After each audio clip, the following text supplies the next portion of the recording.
So if you spend, any amount of time scrolling through social media or honestly just kind of existing in the world today, there's a phrase you have almost certainly come across. Oh, yeah? It's probably on a throw pillow somewhere right now or, plastered over a sunset on Instagram.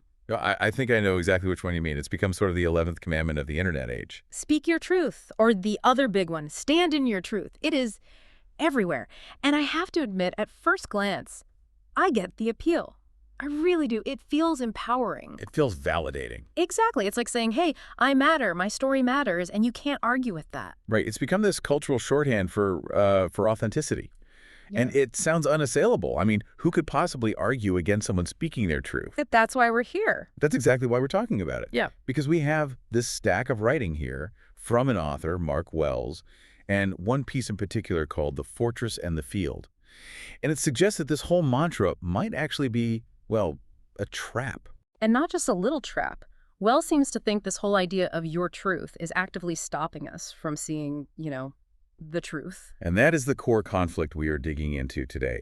We're doing a deep dive into Wells's philosophy, using The Fortress and the Field as our main text, but connecting it to his wider work. Okay. And our mission really is to figure out if we are all prioritizing our own personal comfort over objective reality and what the real cost of that trade-off is. I'm ready for this. It feels like we're about to pop a few balloons. Yep. So let's start with the core metaphor Wells uses. He paints this really vivid picture of what your truth actually looks like. He does, and it's not a stage or a platform, which is how we usually picture it, right? Right. He describes your truth as a locked room, a fortress. He says, think of your truth as a room where you hold the only key. Which, if I'm playing devil's advocate here, sounds kind of nice. It does. It sounds cozy, safe. It is incredibly safe. And that's the seductive part of it. Inside that room, you're the architect. You get to define the rules. You decide what's valid and what isn't. Wells writes that in this state, we curate the facts that fit our feelings and discard the ones that don't. Curate facts to fit feelings. Mm-hmm. Wow, that is a stinging phrase. It makes me think of how we argue. Oh, totally. In a relationship, when you're in the heat of it and you suddenly have amnesia about anything you did wrong, but you have this perfect memory of exactly how the other person messed up. That's it, exactly. In the locked room of your truth, there's no one there to contradict you. If a fact from the outside world challenges, you say, a statistic that doesn't fit your politics or some feedback from your boss, you don't have to engage. You just lock the door. You just lock the door. You stay inside where you are always the hero of your own story, and you are always right. But Wells says there's a huge price tag on that safety. A huge one. A price is stagnation. Yeah. He paints this picture of it being like claustrophobic. The air in the room never changes. The view is always the same. Yes. Right. You're protected from criticism, sure, but he uses this great line. You are sequestered from wisdom. Sequestered from wisdom. That really landed for me. It suggests wisdom isn't something you just generate on your own. It's something you have to go out and find. Exactly. If you're locked in, you're like a museum exhibit of yourself. Yeah. Nothing new can get in. And that's what he says is the real mechanism here. It's not about authenticity. It's about ego protection. It's a way to end a conversation before it even begins. If I say, this is my truth, what I'm really saying is, this is not up for debate. It's a conversation stopper. So if your truth is the fortress, the locked There's room, still what's the alternative? The title is The Fortress in the Field. The alternative is the truth. And notice the language there. Not my truth, not your truth, just the truth. And he describes this not as something you own, but as an open field. I love that contrast. A room is small, it's contained, it's artificial, but a field is vast, it's exposed. It is. It's a landscape you have to explore. And here's the part that Wells really emphasizes. The field does not care about you. Ouch. It doesn't care about your feelings, your history, your trauma, your bias. As he puts it, it simply is. That's a little intimidating, honestly, this idea of a reality that is just completely indifferent to me. It's meant to be. Wells is very clear that when you unlatch that door and walk out of your fortress into the field, you are no longer safe. You're exposed to the elements. And the elements in this metaphor aren't rain and wind. They're facts. Facts, counterarguments, objective realities. In the field, you might find out you were totally wrong about something you've believed your entire life. Your ego might get bruised. Oh, for sure.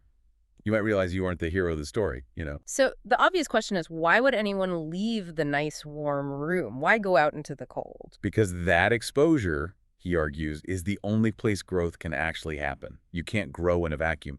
And he uses this fantastic little analogy to explain it. The window versus the mirror. Oh, right. This was my favorite part of peace because it's just so simple. Let's break that down. Okay, so my truth acts like a mirror. When you look at it, what do you see? You see yourself. It reflects what you want to see. It affirms you. It says, you look great. You're right. You're justified. Exactly. But the truth acts as a window. It lets you see the world as it actually is, separate from you. That's such a crucial distinction. We are obsessed with mirrors, right? We love looking at ourselves. But a window forces you to look away from yourself. And that's the risk. The window might show you a storm coming. It might show you something ugly. But it shows you reality. And Wells argues, and he hits on this in another post called True Freedom is a Tool, that real freedom isn't about feeling good about yourself all the time. What is it then? It's about the discipline of facing reality without all the filters. It seems like a lot of this just comes down to a confusion of terms. I think when a lot of people say my truth, what they really mean is my perspective. Is Wells saying perspective is bad? No, not at all. And he clarifies that. He says perspective adds color to the human experience. It's incredibly valuable.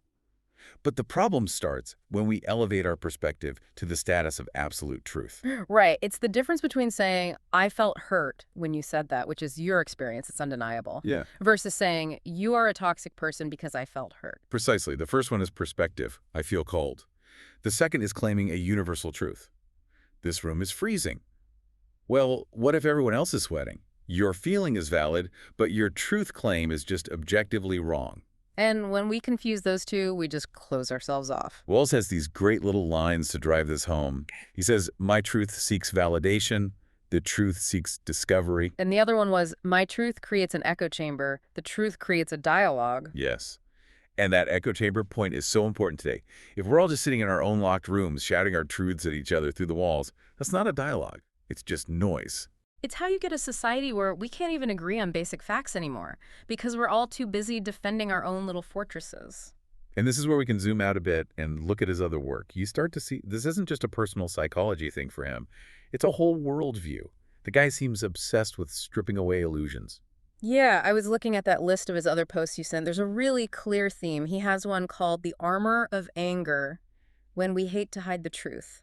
How does that one fit in? It connects perfectly to a locked room. I mean, what is the lock on the door made of? A lot of the time, it's anger. When we get defensive, when we lash out, Wells says that anger is acting as a shield. A shield against what? Against the vulnerability of the open field. If I'm angry at you, I don't have to listen to you. I don't have to consider that your criticism might have a point. I can just label you as an enemy and stay safe in my fortress. You got it. Anger is a really effective way to avoid self-reflection. It's an emotional moat. Wow, yeah. And he scales this up, too. I saw a post called The Plywood Sanctuary, Exposing the Darwinian Reality of the West. That's a great title, isn't it? It's very evocative. Plywood isn't exactly stone. It sounds fragile. That's his whole point. Mm. He suggests our modern civilization is kind of a giant fortress built to hide us from how harsh reality actually is. We've built all these structures, social, mental, physical, to shield ourselves from what he calls Darwinian reality. Meaning we want the world to be fair and nice and comfortable. But the field, the objective reality of nature and history is wild. It's totally indifferent. And he thinks we're spending all this energy maintaining this plywood facade, pretending the wolf isn't at the door. So it's the same pattern, just on a huge scale. It is. He even gets into pop culture with it. I saw that post, The Matrix Glitch.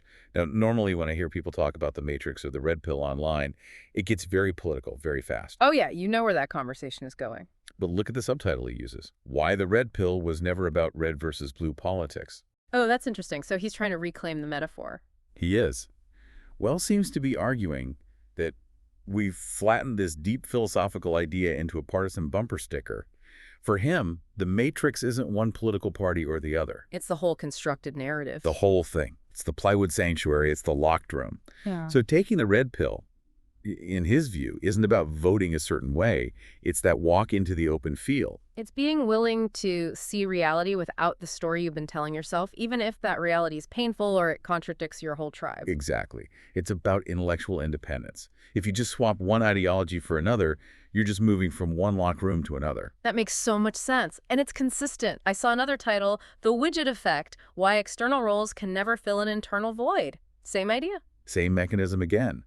We grab onto things, job titles, identities, brands, to define ourselves. We bring those widgets into our locked room to decorate it.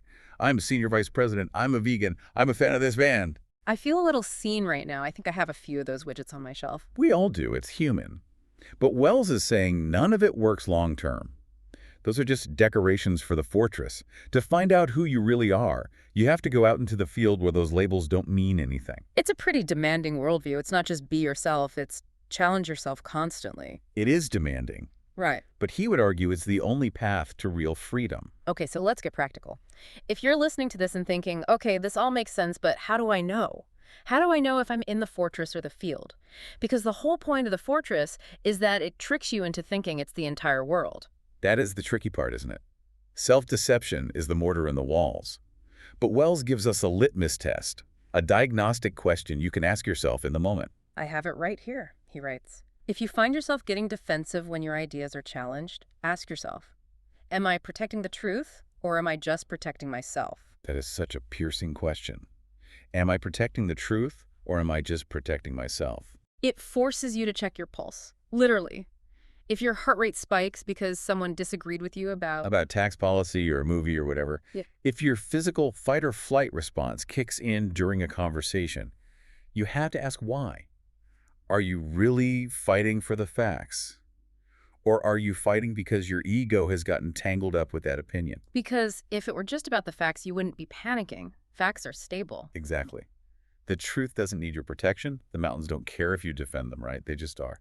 If you feel that frantic need to defend a position, it's usually because your truth, your specific view of things, is under threat. And it takes a massive amount of humility to do that, to stop in the middle of an argument and think, wait, I'm just defending my ego right now. It requires admitting that your truth might be incomplete or biased or, and this is a really scary one, just flat out wrong. And that's the thing. You can be wrong in the field. In the locked room, you're never wrong. Which is why the room is so addictive. But remember the cost: stagnation.